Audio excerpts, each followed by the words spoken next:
Ano ba ito? Hindi ko pa. Video ko ng video. Napindot ko na pala. Ayan.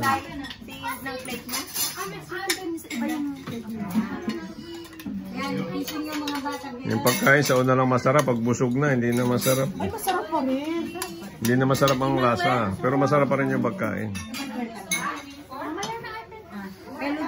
Sobrang sarap ng pagkain namin. Grabe.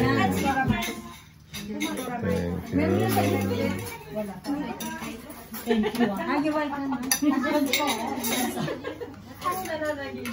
Daming pagkain. Wow. Oh, yung inihaw na isda rito, hindi ito dessert tayo na ini. Nakahalo na din. Masarap ng dessert, ubi at saka Kaya naman nagtataka yung mga friends pagkuhan. Sabi niya, ano ba yung pagkain? Dami-dami.